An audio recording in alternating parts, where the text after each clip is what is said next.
Están feliz mañana aquí en Honduras y feliz tarde allá por las Islas Canarias. Saludos, bienvenidos a Veo Oculta. Ya estamos conectados con Frederick Goodman para poder llevarles el tema de hoy, el cual pues ya está el título ahí en pantalla. Le hemos denominado, bueno, seguimos con la serie infinita, el deshacimiento del ego. Y entre paréntesis hemos colocado la salvación. La idea del programa de hoy es poder ver o analizar un poco el término que comúnmente se usa en estos lados de Occidente, extraído de la Biblia, de palabras de Jesús, como salvación, ¿sí? Y la relación que podría estar detrás de este concepto del deshacimiento del ego. ¿A qué me refiero? Pues la manera de, si pudiese llamarse de alguna forma, darle una mejor uso del término salvación y ver cómo la tarea que estamos llevando a cabo de ese deshacimiento del ego está relacionado con este concepto. Y eso es lo que queremos hacer. Voy a buscar ahora algunos que se me había escapado. Tuve tiempo y se me olvidó. Hasta ahorita me acordé, ¿verdad? Algunos versículos donde Jesús, versos donde Jesús habla de salvación. ¿Por qué quiero hacer esto? Yo lo que en realidad, a ver, 18 versículos sobre la salvación.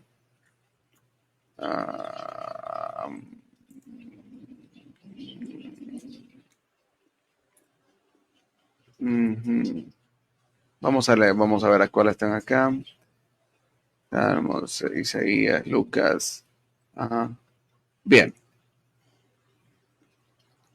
Muy bien, vamos a usar este versículo, voy a buscarlo. Voy a ver qué otro hay por acá. Quiero usar de boca de Jesús algunos versículos. Hebreos 9, 27, 1 Pedro, Juan. Ok. Bueno, vamos a usar estos dos. Primero va a ser Lucas 19. Lucas 19, voy a buscarlo aquí en el proyector. Entonces, mi idea es usar algunos versos de Jesús, Jesús como el autor de lo que coloquialmente se llama salvación, y Jesús también entendiendo como ese ser que nos viene, y como hemos hablado muchas veces con Frederick, quien nos trajo una mejor comprensión de la labor del deshacimiento del ego. Entonces, ver cómo conecta lo uno con lo otro y poder tener una mejor idea de lo que realmente salvación puede estar haciendo o lo que la palabra salvación realmente puede estar significando dentro de la labor que tenemos del deshacimiento del ego. Bien, voy a buscar este versículo. ¿Qué pasó? Me lo quito acá. Lucas 19. Lucas 19. Ok, vamos a... Voy a poner esto por acá. También acá.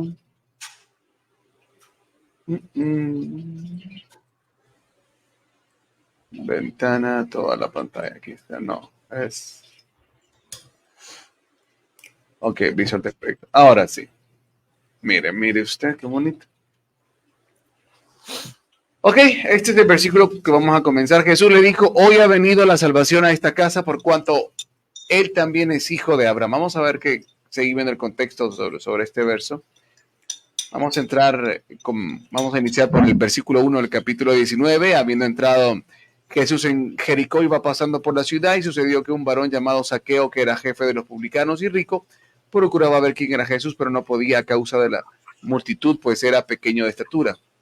Y corriendo delante, subió a un árbol sicómoro para verle porque había de pasar por ahí. Cuando Jesús llegó a aquel lugar, mirando hacia arriba, le vio y le dijo, Zaqueo, bájate de ahí, que a tu casa quiero ir. Así es una canción de la escuela dominical.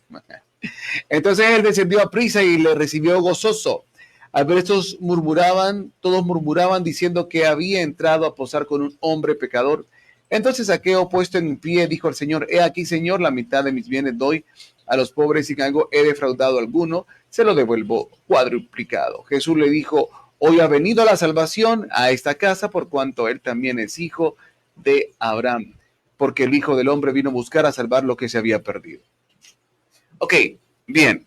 Siempre se nos ha dicho que la salvación vino por la obra redentora de Jesús en la cruz, y aquí de repente siempre entramos a terrenos un poco escabrosos por la mentalidad tradicional, sin entender realmente qué son esas figuras, ¿sí? Que están detrás de esas palabras, ¿no? Las figuras para la mente, para trabajar en la mente. Porque si nos vamos a lo literal, no tendría sentido que realmente la salvación que enseñamos en las iglesias está únicamente directamente ligada al sacrificio de Jesús en la cruz, y está estrictamente ligado a eso.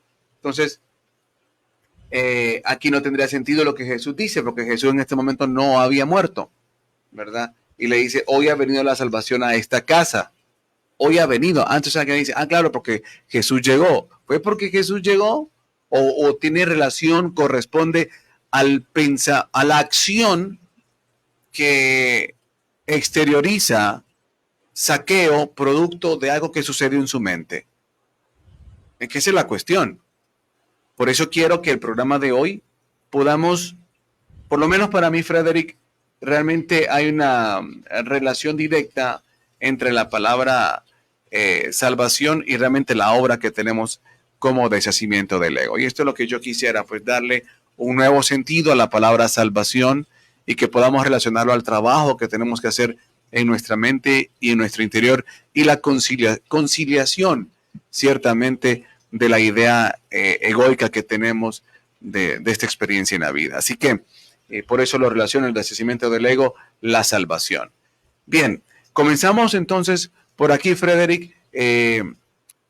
Pues me gustaría que puedas darle a la gente una idea, o mejor dicho, más que darle una idea, es preguntarte, ¿existe alguna relación entre la obra que estamos realizando del deshacimiento del ego, la que tenemos que hacer, con el concepto de salvación?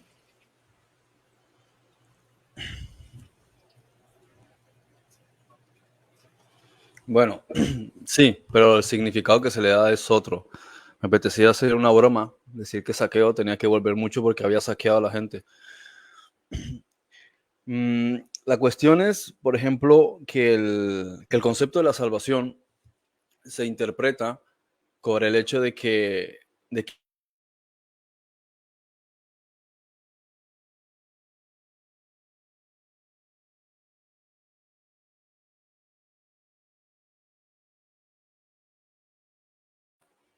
no, vi que se fue la señal. Okay. Que depende de que cierto individuo o de que cierta deidad o de que cierta formulación mágica evite que te vayas a un infierno, ¿sí? Y eso es ese es el argumento característico que se inventó el catolicismo y que convenientemente adoptó también el protestantismo, porque lógico que es ¿cómo se podría decir? Es el mejor gatillo de negocio que hay para mantener a las personas sometidas a lo que tú dices, ¿no? Porque como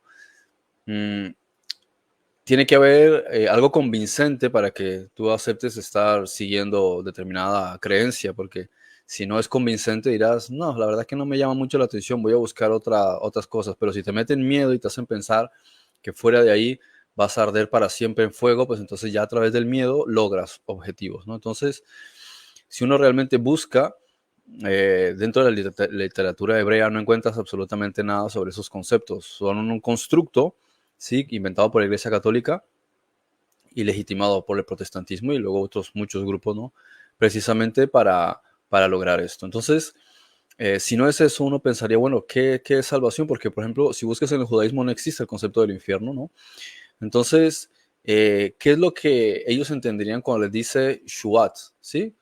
Shubat. Dice, ahora se han librado, ¿sí? Ahora se han salvado, ahora se han sanado, ahora,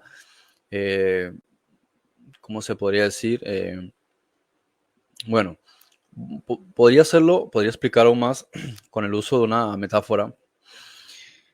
Si mm, suponiendo tienes un problema legal, ¿no?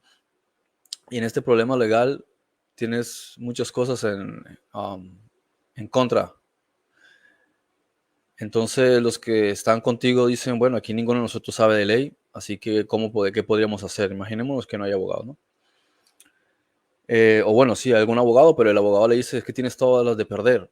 Y resulta que el hombre va por la calle y encuentra a la persona, ¿sí? Con la que tenía algo en contra, que está agrediendo a otro individuo, saca un cuchillo, entonces él saca el teléfono, lo graba y utilizan eso en un caso, ¿no? Entonces sus amigos le dirían, te acabas de salvar, te libraste del problema porque ahora se cambiaron las papeletas del caso y ahora van a darse cuenta que en el conflicto al final sí era cierto que tú no hiciste nada y que es una persona conflictiva. Digamos, ¿no? Imaginándonos un argumento. Entonces, ¿cuál sería la frase que utilizarían? Te has librado, te salvaste, ¿sí? Te salvaste porque iba a haber una serie de cosas, ¿no? Entonces, eh, hay que entender las cosas por ese lado.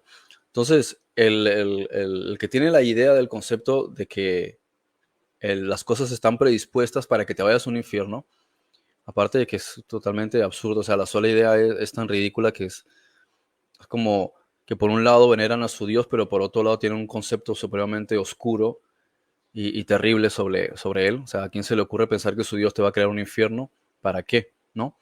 Y de hecho, si buscas en los textos, en ningún lado te dice que haya creado ningún infierno para torturar a nadie, ¿no? Entonces, ya para empezar, te das cuenta de que ahí hay algo muy oscuro, ¿sí? Dentro de la cristiandad, para introducir esa serie de elementos que en realidad están sacados de algunas cosas, ¿sí? Que ni siquiera tienen que ver con el contexto, pero ellos las usan convenientemente para mantener ese miedo, ¿no? Entonces, alguien diría, bueno, si no es salvarse de ese infierno, ¿es salvarse de qué? Pues que es de la vida. Bien, salvarse la vida. ¿Por qué? Porque todas las cosas que están haciendo, que estamos haciendo, que venimos haciendo, son las que están provocando la vida que nosotros tenemos. Todo lo que nos va a ocurrir, lo que nos ocurre ahora, ya es resultado de las cosas que venimos haciendo. Las que van a ocurrir después, las cosas que seguimos haciendo. Y lo que hagas pasarte en tu siguiente vida, como lo que te ha pasado en la anterior, como lo que ocurre en el intermedio, todas esas cosas son el resultado de todas las decisiones que estamos tomando. De modo que todas las decisiones que tomes que son contraproducentes, pues van en dirección a que termines haciéndote daño. Y es muy simple. Cuanto más ignorante eres sobre algo, más vulnerable vas a ser sobre esa temática, ¿sí? Si vives en un lugar donde todos están, por ejemplo, un lugar de África donde todos están armados y tú estás sin arma, pues eres vulnerable, ¿sí? Si vives en un lugar donde todos saben, como estoy diciendo, por ejemplo, si sabes de ley, si te defiendes ante situaciones jurídicas, si sabes de salud, te defiendes ante situaciones de salud. Si sabes, o sea, un ejemplo simple, si entiendes sobre bushcraft o cosas de survivalismo, supervivencia y demás, y te pierdes en el bosque, sabes que aquí no puedes comer de estas bayas porque son venenosas, sabes que aquí está anidando un depredador, sabes que aquí la mejor manera de poderte proteger de los insectos, hacer una tienda para dormir sería a esta altura, la mejor manera de conseguir agua sería esta. Todo ese conocimiento te va a salvar. Entonces, si no tuvieses ese conocimiento, vas al bosque, tienes todas las de perder. Y es por ahí por donde se tiene que entender el concepto de la salvación. Está relacionado a una cuestión holística, no está relacionado con una cuestión de un infierno. No quiere decir, como hemos mencionado otras veces, que no existan lugares intermedios donde vas, pero por las cosas que has hecho, no por cosas que no hayas hecho. Es decir, la cárcel está creada para los delincuentes, no está creada para las personas inocentes. Entonces, si tú no has cometido un delito, ¿a ti qué te importa que exista la cárcel? ¿Qué tiene que ver contigo? Bien, por eso lo mismo aquí. No tiene ningún sentido hablar de infierno entre personas que no han cometido delito. Bien, o sea, no se trata de que tienes que, o sea, no es el hecho de que si no haces tal cosa, vas a hacer, y es lo que plantea la cristiandad, ¿sí? Que si no haces determinada cosa, entonces te irías para la cárcel. Dice, pero ¿por qué me voy para la cárcel si no he hecho nada? O sea, si no he hecho daño a otra persona, por tanto, si no hay daño a otra persona, no hay delito. Una base elemental de la ley natural. Tiene que haber evidencia de que has dañado a alguien en algún nivel. Lo mismo es con las cuestiones, las reglas del Sinaí, que decía la ley. no hagas daño a tu prójimo. O sea, si no hay evidencia de que has hecho daño a otro ser, ¿de qué te van a inculpar? Y por tanto, ¿cómo te vas a ir a arder a un sitio como castigo por algo que no has hecho? O sea, parece uno analizar las cosas que haces a las demás personas, ¿vale? Ahora, un problema que hay con el sistema carcelario, especialmente en los Estados Unidos, que es donde pienso yo que está más desmadrado, y está así a propósito, es que crean un cargo sobre un individuo y él tiene que ir a una prisión porque ha hecho determinada cosa, lo que arbitrariamente ellos digan que ha hecho. Porque se supone que eso es justicia. Pero si supongamos yo voy por la calle y pasa alguien y me clava un cuchillo y lo meten a la cárcel, me pregunto, ¿acaso eso me va a ayudar a mí por el hecho de que me haya apuñalado? La persona que me apuñaló ahora va a ir a convivir con otras personas que son igual de malas, ¿sí? Y para empezar, yo, ¿en qué encuentro justicia? Que lo meten a la cárcel. No, eso es venganza, no es justicia, ¿sí? Venganza es, o sea, contestarle de la misma manera con la misma moneda, ¿no? Entonces, lo que haces es pagarle el daño que te ha hecho haciéndole otro daño. Entonces, haces, o sea, es ojo por ojo, ¿no? Es venganza, pero no es justicia. Justicia es el que él compense el daño causado. Un ejemplo, ¿no? El individuo coge, pasa por una casa y es vandalista y coge un cóctel molotov, lo tira por la ventana, incendia la casa y la familia que está dentro pierde, ¿sí?, la casa, consiguen salir a tiempo. ¿Qué haría la justicia? Lo meten a la cárcel, ¿sí? Ok, ¿y eso en qué le ayuda a la familia? Gracias por ayudarnos por la venganza. Dicen, no, hacer justicia. No es justicia, es venganza. Se han vengado porque la casa no la han recuperado.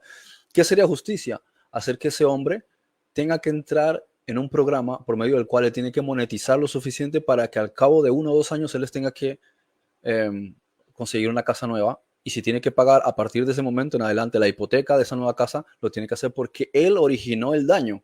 Entonces, ahí es donde está la diferencia entre justicia y venganza. Imaginarse que hay un infierno Que ese era el y hay principio un Dios de que está mal de la cabeza. esclavitud. Perdón, que ese era el principio de esclavitud que practicaban los israelitas en el Ajá. desierto, por ejemplo, ¿no? Tú podías pagar si Pensaban de esa algo, manera. podías pagar algo cometido durante 6 años. ¿Por qué? Porque no tenías manera de solucionarlo. El caso de asesinato que se demostrase que fue involuntario. Ok, fue involuntario, pero fue asesinato. Es decir, has matado a alguien, el daño que has causado a la familia hay que repararlo. Entonces lo que hacía la persona es que muchas veces decía, bueno, tengo una deuda con ustedes. Cualquier cosa que ustedes necesiten, yo pongo mi vida, ¿sí? Viviré cerca de ustedes en el momento que ustedes necesiten que yo dé mi vida por alguna cosa, saben que estoy ahí. Y toda la sociedad lo sabe. Entonces cuando ellos necesiten eso, dirán a la persona, mira, ¿te acuerdas lo que pasó hace 15 años? Bueno, ahora necesitamos que tú pagues ese. Y él lo hará, porque es una deuda moral y ante la sociedad es así, ¿no? Pero no tiene sentido, por ejemplo, imponerle, yo qué sé, prisión, porque es que, que no tiene ninguna lógica, ¿sí? Entonces, esta es la diferencia en donde estriba justicia y venganza, que no tiene nada que ver, y donde encontramos el mismo error que comete en su idiosincrasia la cristiandad con el sistema judicial. No están ayudando ni al perjudicado ni al que perjudica, porque el que perjudica entra en una prisión y él no va a mejorar como persona. O sea, porque eso no es una correccional, no es un sitio, no es un psicólogo, no le ayuda. ¿Sí? En realidad termina siendo aún peor entre muchas personas que puede que sean hasta peor que él, ¿sí? Con ese lavado. Imagínate el trastorno psicológico. Entonces, hay cosas que están mal hechas desde el principio y tiene que haber una forma de resarcir el daño a las personas, porque lo que a veces el Estado hace es, al tipo lo mete a la cárcel y a ti te paga, o sea, te da una indemnización, ¿no? Una multa, muy bien. O sea, hay formas en las que uno puede entender, vale, a través del dinero pues se compensa X cosa, bueno, vamos a ver, por ahí habría algo, digamos, de compensación. Entonces, si hay una compensación, hay justicia. Ahora pensemos en el concepto de la salvación, ¿no? ¿Qué está haciendo este individuo, Saqueo, como para, digamos, no salvarse porque hay algo que le va a ocurrir? ¿Por qué razón le va a ocurrir lo que sea que le va a ocurrir? Porque es recaudador de impuestos. Bien, dentro de la sociedad judía, en aquel entonces, el recaudador de impuestos era un traidor. Era un traidor porque estaban ellos bajo la opresión de un gobierno extranjero, ¿sí? Del Estado. Bueno, en ese entonces no se le llamaría Estado, sino un imperio, ¿no? Y los romanos tenían la opresión sobre ellos, tenían soldados y había en cierto grado discriminación, había presión social, había abusos. Pero aparte de eso estaba la expropiación de la riqueza, ¿no? El hecho de que ellos te exigen un tributo. Entonces, ellos no ponían a sus propios individuos en ese trabajo necesariamente, o mandaban a un representante, pero ¿cuántas personas hay que gestionar? ¿Sí? ¿A cuántos vas a mandar para que les pagues el salario a cada uno de los recaudadores de origen romano para una provincia que está por allá lejos? Entonces, lo que haces es llegar a un acuerdo con los que están allá mismo y decir, bueno, ustedes están pasando por ciertas situaciones incómodas, y esto lo hicieron también en Egipto, ¿no? Y lo hicieron también los nazis con judíos. ¿Quieres unas mejoras o unos beneficios dentro de esta situación? ¿Están ustedes bajo una presión social, una especie de servidumbre? Pero puedes estar en un estatus en el que no están los demás, aunque sean de la aristocracia. Y en ese sentido tú te llevas una parte económica. Muy bien. Entonces eso, a ojos de los demás, eres un traidor, eres un vendido a nuestros enemigos. Entonces por eso los odiaban. Entonces ya desde el punto de vista social, había un odio de la parte de la gente para él. Ahora, ¿eso tiene alguna repercusión desde el punto de vista jurídico o legal? No, eso es solamente que la gente lo odia. Que puede haber una cuestión ya trascendente en el ámbito magnético, sí, porque hay un sentimiento de culpabilidad.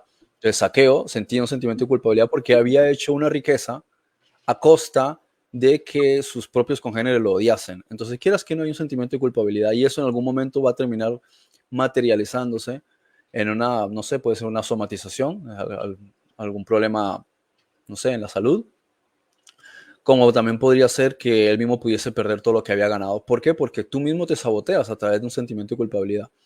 Luego está, ¿qué otra cosa podríamos culparle a Saqueo? ¿Qué más información tenemos sobre Saqueo? Que tenga riqueza, eso no tiene tampoco ninguna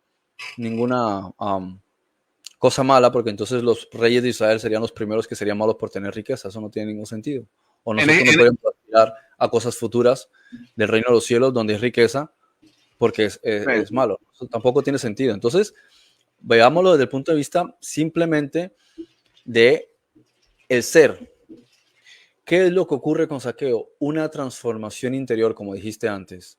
Él está teniendo un cambio interior y le dice, toma, si he hecho esto, por si acaso esto es lo que voy a hacer a partir de ahora. Se produce un cambio interior a través de la experiencia que he tenido de conocer a Yeshua, a Jesús, y conversar con él. Eso le ha cambiado su vida. Como le ha cambiado algo en su interior, le ha hecho cambiar de forma de ser, a partir de ahora empieza un cambio. Quiere decir que las consecuencias que iban a tener de su vida ya no se van a dar. Es como una especie como mira las variables del tiempo, ya sabes en qué dirección va a ir todo, sí, porque ya lo ves. Sin embargo, con un cambio de mentalidad, cambio de actitud, vas a tomar unas decisiones distintas, y de hecho empezó a tomar decisiones distintas justo en ese preciso momento. Pero independientemente de que tomase esa decisión en ese momento o no, simplemente se hubiese quedado con eso en la cabeza y hubiese declarado, a partir de ahora van a cambiar las cosas, él demuestra que ha tomado una decisión. Entonces ya se ha salvado. ¿Por qué? Porque ya la decisión que ha tomado parte de una toma de conciencia, y lo que va a empezar a hacer en su vida, no porque él lo diga de palabras huecas, sino porque realmente lo ha entendido, es que va a empezar a haber un cambio. Entonces, si va a haber un cambio, los resultados van a ser distintos y por tanto se va a librar de una serie de cosas que de otra manera sí le ocurrirían a lo largo de su vida o en adelante. ¿No tienes audio? Sí, gracias. Es ahí donde toma todo sentido cuando muchos de los versos del Nuevo Testamento hablan de que la salvación es por gracia y no por obras. Porque no se trata en ese momento de que por el hecho de que Saqueo dice, voy a devolver el dinero a todos, es que él está pagando con esa acción literalmente lo que sucedió en su interior. No, lo que pasa es que la comprensión que llega a él, su despertar de conciencia a través de su conversación con Jesús, hace que despierte algo en él, que su conciencia despierte y diga, esto no, ahora entiendo. Y entra esa nueva comprensión que dice, ok, voy a generar cambios, pero es una cuestión que entra por por comprensión, por entendimiento, por un corazón abierto, un corazón que se abre al cambio y que estaba buscando algo que le dijese, hay que cambiar. Entonces, esa es la gracia, el regalo inmerecido de que nosotros venimos y comprendimos. Eso es un regalo, comprender es un regalo. Es un regalo definitivamente. Entonces, esa acción es la que representa o manifiesta que hubo esa comprensión. Pero como dice Freddy, puede ser hueca también. Alguien puede decir, yo con esto, como le hiciste mal a esta persona, pues yo le voy a dar esto para calmar mi conciencia. No, no se trata de eso. Se trata del reconocimiento real de tu acción. No es una transacción, sino que es un reconocimiento que produce un fruto verdadero, que produce una acción verdadera. Por eso habla también Pablo de los trapos de inmundicia. Es decir, yo puedo tener una acción, ¿verdad?, con toda la prepotencia y pensando que con que le pague es suficiente, aquí se arregla todo. No, estás consciente del daño que hiciste y de tu corazón nace una verdad real de querer generar un cambio. Entonces, por eso es que hay toda esta información que está alrededor de la idolatría de Jesús no permite ver realmente con mejores ojos estos conceptos de la salvación y lo que estamos hablando, el camino realmente del deshacimiento del ego. Y es aquí donde pues quisiera también concluir un poco de lo que venías diciendo para que puedas continuar. Es el hecho de, bueno, no sé si quieres hacer un comentario de esto que acabo de hablar yo antes de... Sí, que la salvación es por gracia, por eso yo soy salvo, porque soy muy gracioso, en buen sentido del humor. Ahí dice, habla de la gracia y de las obras, ¿no? Gracia, sí, normalmente se dice porque es algo inmerecido y demás, ok, pero vamos a analizar un poco más en profundidad. Viene del griego charis, ¿sí? Charis, de donde viene la palabra carisma, donde habla de las cuestiones de la personalidad, de cuando eres grato, de cuando caes bien, de cuando transmites una energía. Entonces, es importante, vamos a verlo desde ese punto, ¿no? No digamos gracia, porque en español ya tiene una serie de acepciones al término. Vamos al griego, que dice charis, ¿no? Entonces se hace por charis. Es el charis la fuente, es la causa. Las obras son el efecto. Entonces, no ocurre por el hecho de que es como es que esto se refiere a la vida misma. Sí, eso es lo que está diciendo, aunque el propio escritor o el que lo estuviese diciendo no fuese plenamente consciente de lo que estaba diciendo en el espíritu, ¿no? Pero tú puedes tratar de hacer muchísimas cosas, ¿sí? Y en efecto van a tener un resultado. Pero el hecho de que haya un cambio contextual en tu vida no se remite solamente a las cosas que haces, sino a lo que hay en tu interior, a la energía que estás emanando, a lo que ocurre en tu mente. Entonces, la energía es en realidad la fuente de las cosas, no las acciones. Las acciones son el resultado. Primero hay una causa y después viene un efecto. Entonces, si primero hay una energía, eso es lo que va a estimular incluso que haya acciones. Si no tienes ganas de cuidar tu huerta, la huerta no te vas a levantar a cuidarla. ¿Sí? Entonces, primero hay que entender que tienes que tener el estímulo y la voluntad de decir, quiero cuidar la huerta. Entonces, primero tienes un deseo, ese estímulo es el donde está todo el potencial, toda la energía, toda la voluntad y toda la capacidad para que tú des un rendimiento en esa huerta o en tu trabajo. Y entonces, lo que estás haciendo se va a potenciar en función de tu estado de energía. Lo mismo puede ser con un deporte, lo mismo puede ser con la música, lo mismo puede ser con cualquier otra arte. No la haces por obligación, la haces en función de tu inspiración, de la voluntad y el espíritu que tienes y la energía y el ánimo y el amor que tienes hacia lo que estás haciendo. En esa magnitud aplicas la disciplina y entonces hay unos resultados, ¿sí? Sí, entonces es una inspiración y es a lo que me refería, que lo que viene es a través de un suflo, algo adentro que te mueve a una acción. Vamos a ver, regresar acá, que te mueve a una acción justa porque está anclada a un sentimiento verdadero, a una motivación sana también que te empuja a hacer eso. Entonces, ese es el tema de que no se trata de idolatría, no se trata realmente de lo que hace Jesús, sino de lo que hacemos nosotros. Ahora bien, todo lo que la Escritura ancla a Jesús es porque Él es el, llamémoslo así, el promotor, el maestro, el guía, el ejemplo, el que a través de todo eso nos motiva, etcétera, etcétera, etcétera. Pero en realidad quien hace el cambio somos nosotros, o quienes determinan el cambio somos nosotros. Jesús es la plataforma, por decirlo de alguna manera, que fue con Zaqueo. Él habla, Zaqueo escucha, recibe, medita y produce, pero quien produce fue él mismo. Jesús lo que hace es que propicia, ¿sí? Es como que va a apoyar, ¿no? A tratar de sacar. Estoy tratando de sacar, de motivar, te estoy hablando, te estoy sacando, ¿sí? Pero quien al final él está motivando, como decimos el dicho, ¿no? Toreando con vara corta para que salga, para que produzca, ¿sí? Motivando para que uno saque lo que está dentro de uno. Entonces, ese es el tema aquí con las cuestiones de la salvación.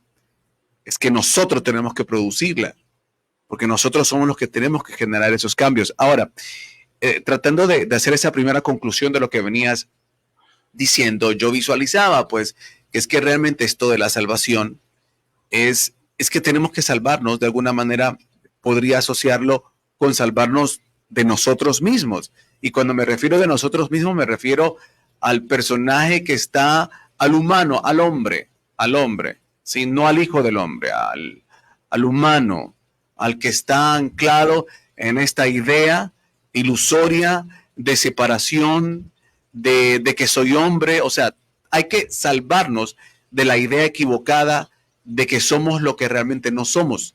Rescatarnos a nosotros mismos del engaño en el cual estamos metidos pensando que somos materia, que somos carne, que no somos trascendentes, que no somos divinos.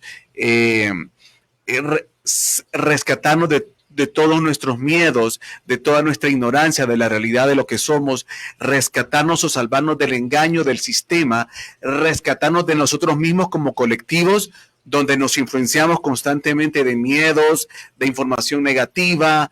Es rescatar, sanar a ese hombre perdido. Por eso me encanta cuando acá dice más adelante, vea la relación de lo que vengo diciendo con lo que este mismo pasaje dice.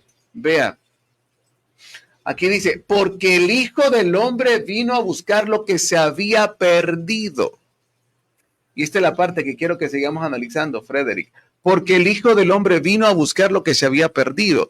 Por eso yo hacía esta asociación de que podamos entender de que de eso trata la salvación, de que el Hijo del Hombre rescate al hombre, al que está perdido. Es decir, a la idea que nosotros tenemos de nosotros mismos como que si somos hombres, que si somos materia nada más, pedazos de carne, que eso es lo que somos realmente, que no venimos de un lugar trascendente, que no somos imagen del Creador, que no somos hijos, que no somos el Hijo del Hombre, que no somos el resultado de lo divino. O sea, que podamos, ahí como que Jesús está simbolizando todo esto que yo quiero decir, como que está encriptado, como decir, de eso hay que salvarlos, de ustedes mismos, de la idea errada de su mente, de la corrupción de su mente, de los programas heredados, de lo que el sistema implanta, de todos esos programas que están corruptos en la mente, de la idea de lo que ustedes tienen, de lo que ustedes creen que son. De eso es lo que veo yo, que al final Jesús está diciendo a Zaqueo, tienen que salvarse de ustedes mismos, de todas esas ideas cerradas, de todo lo que colectivamente creen que son, de todo lo que en colectivo han creado como sistema de verse separados. Adelante, Frederick. Mira que dice, el Hijo del Hombre vino a buscar lo que se había perdido, no al que se había perdido o a quien se hubiese perdido. O sea, no está hablando de un individuo que viene a salvar a otro. Está hablando del ser que busca una cosa, dice lo que se había perdido. O sea, está hablando de un objeto o una característica o un asunto, no un individuo, ¿sí? Ahora, ¿qué es lo que se ha perdido? ¿Sí? La unicidad. Entonces, nosotros venimos aquí al universo, a la experiencia, a recuperar lo que hemos perdido. Por eso llegamos aquí y nos dividimos. Ahora el trabajo es recuperar lo que se dividió. El que está polarizado en una sexualidad encuentra la otra y se hace completo. Por eso dice será una sola carne. O sea, se vuelven a convertir en una sola cosa, un solo ser. El que ha perdido la capacidad de entender que todos somos uno, entonces empiezan procesos por medio de los cuales empieza a amar todas las cosas y entonces se da cuenta de que al final somos uno. Cuando empieza a ver que a los demás son un reflejo de sí mismo, cuando empieza a comprender que todos somos una red de conciencia, perdió esa capacidad de comprender todo eso en el momento en que se fragmentó. Igual que cuando tienes la luz, el haz de luz que entra a un cristal, ¿sí? O digamos un prisma, y se fragmenta en un montón de partes. Ahora lo que su trabajo va a ser, reunirse con sus otras partes para volver a hacer la luz, o sea, el color blanco, si podemos llamarlo así. Y esa es una de las partes, de los aspectos importantes de lo que está diciendo ahí Yeshua, Jesús.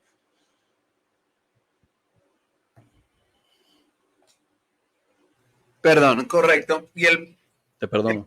Sí, el punto aquí es que de esa idea ilusoria, de eso que se produce, de esa separación, sí, después de que estábamos en esa unicidad y crear una ilusión del mundo que se crea, donde nos vemos separados, donde nos vemos diferentes, y empieza a derivar toda una red de mentiras y engaños donde entran ideas como el miedo, el orgullo, la idea de superioridad, y todo eso es lo que hay que sanar, todo eso es lo que hay que conciliar, todo eso es lo que hay que eliminar, porque los problemas que tenemos como sociedades y en cualquier parte del universo donde se manifiesta, donde esté presente las ideas egoicas estas de separación, es esto mismo, alguien que quiere oprimir, a personas que están oprimidas, que tienen miedo. ¿Por qué? Porque no somos capaces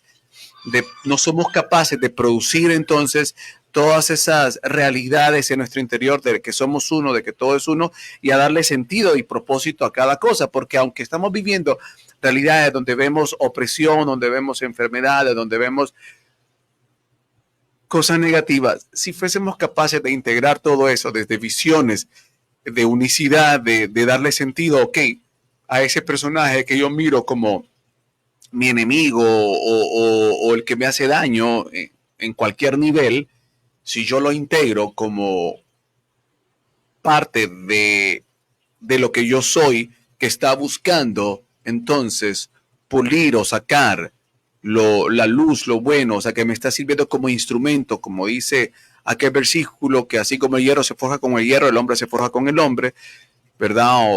Es decir, empezar a transformar esa oscuridad en cosas positivas, en cosas que realmente son las que están sirviendo para mi camino de regreso a la unicidad. Y no verlas como separadas, desintegradas, sino como parte de, como siempre me gusta el ejemplo, es como la persona que va a correr a una pista en las mañanas, ¿sí? Y entonces corre en la pista y hay un viejito todas las mañanas que se encarga de poner los obstáculos, y el viejito es refunfuñón, ¿verdad?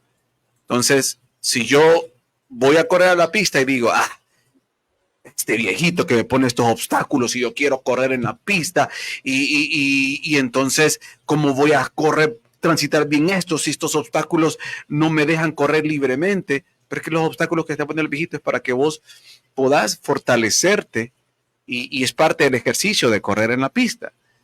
Entonces, si nosotros empezamos a cambiar la idea en lugar de ver las cosas separadas, sino que integrarlas a nosotros, toda esa oscuridad, integrarla como propósitos para trascender, para crecer, la cuestión cambia. Entonces, por eso decía, salvarnos de esa mente que está anclada en un sistema de separación, de dualidad, de que todo es malo, de que yo soy mejor, todas las ideas que comprenden al ego, miedo, orgullo, superioridad, etcétera. Adelante, Freddy.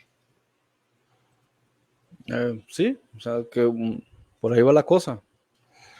Por ahí va la cosa. No sé qué otra cosa quieras que, No, que agregue.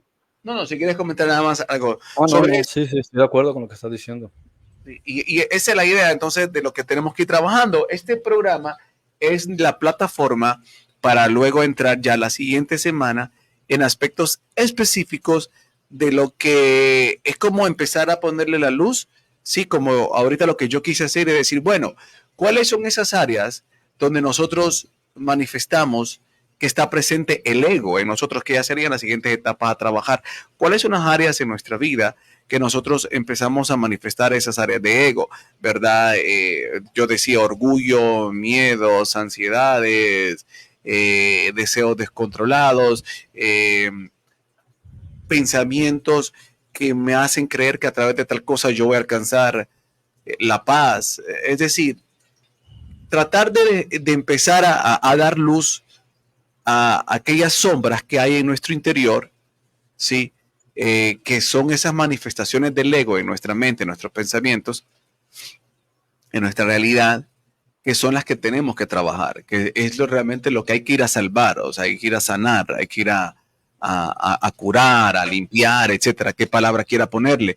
Pero esa es la cuestión de que si estamos hablando de un deshacimiento del ego, de una vida espiritual, entonces tenemos que ir a ver qué son esas sombras que hay dentro de nosotros y darles, la cuestión es dar una explicación más desmenuzada de lo que el ego, cómo se manifiesta en nuestra mente, todas esas ideas de separación.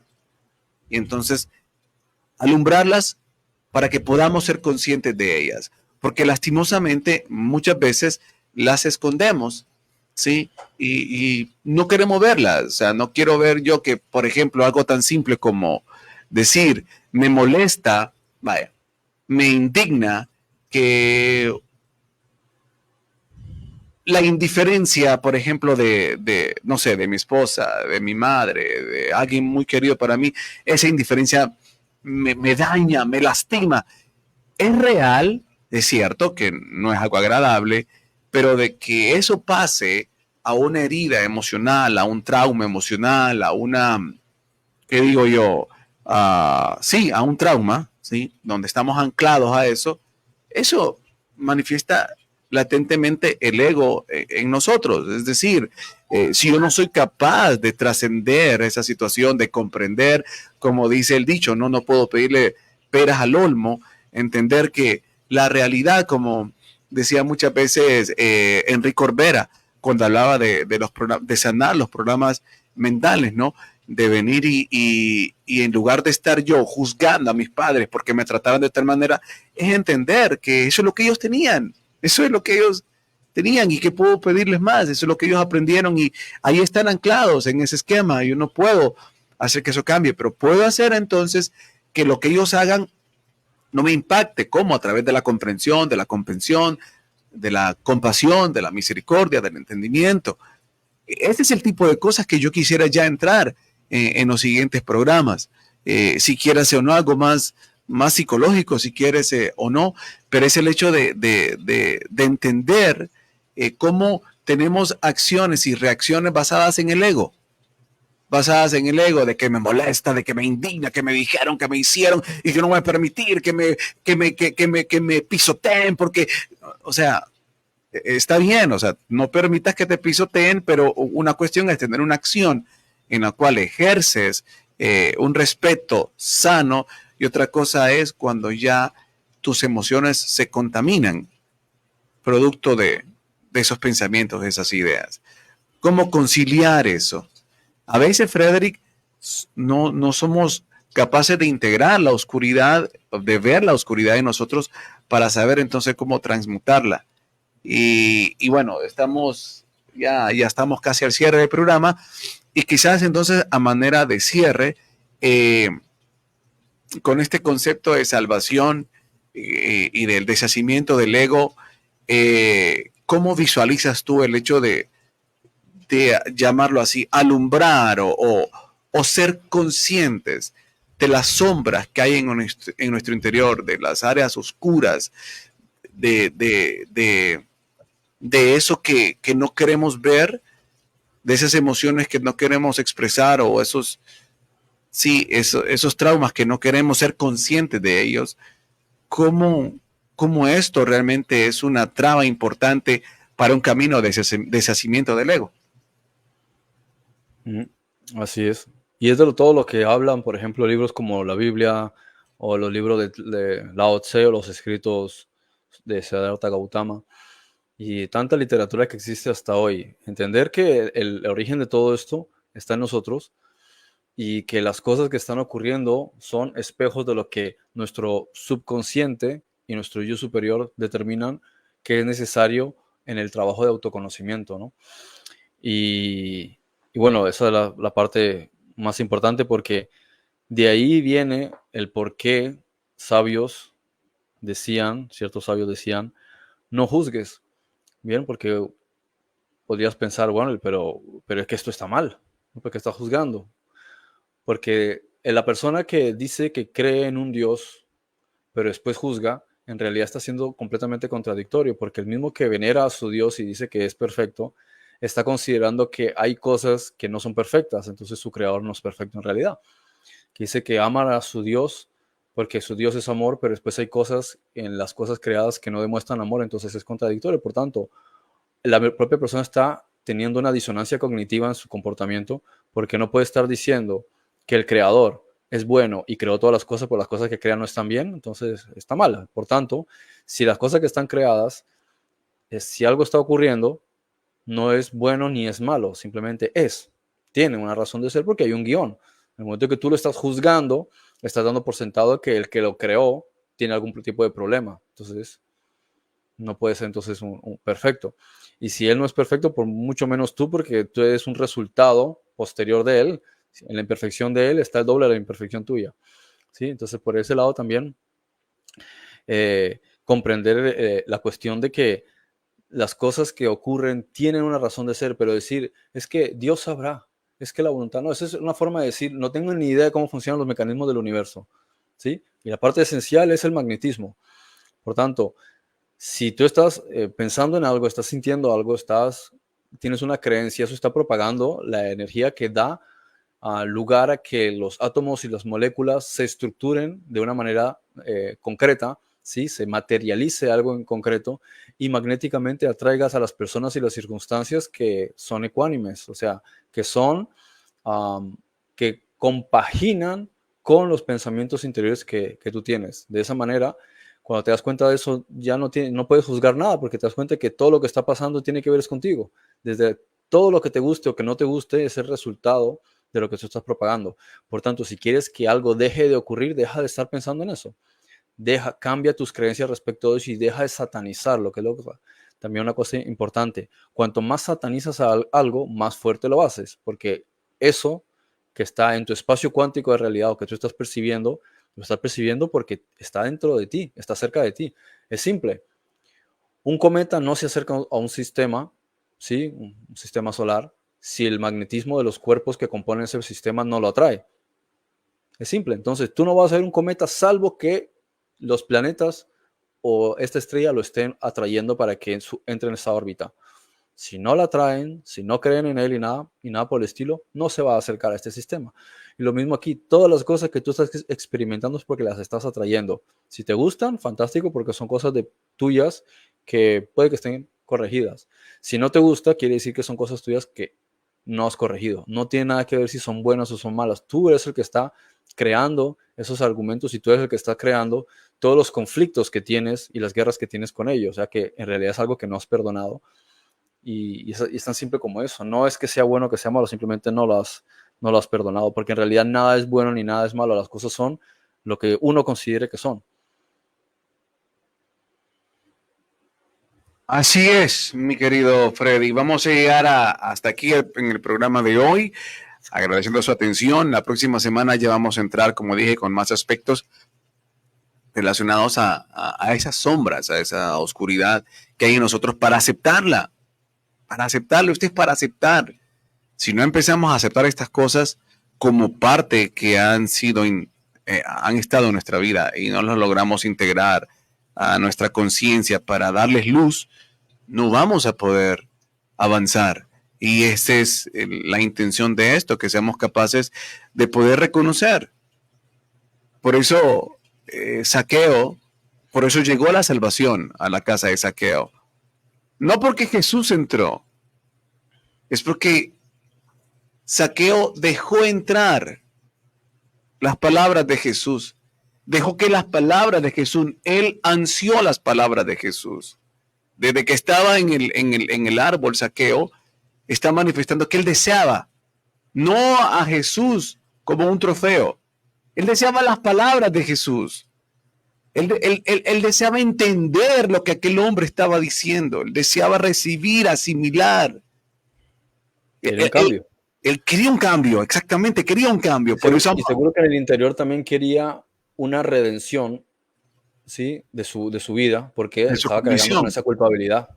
Necesitaba salir, de sanar esa culpabilidad que tenía. Por eso es importante el poder de lo que las palabras pueden hacer, porque a veces lo que necesitamos es entender. Y esas palabras pueden desbloquear eso que no logramos entender. Es ahí donde entra la salvación. Es que lo que quiero que entendamos, eso es lo que significa esa salvación. Esa acción que sucede en nuestro interior producto de anhelar, de comprender algo, entenderlo para ser libres, para ser salvos. Y la salvación no es una cuestión que pasa una vez, es una cuestión de todos los días. Hay diferentes áreas que hay que ir sanando, salvando. Ese es el punto. No es algo que alguien hizo o hace.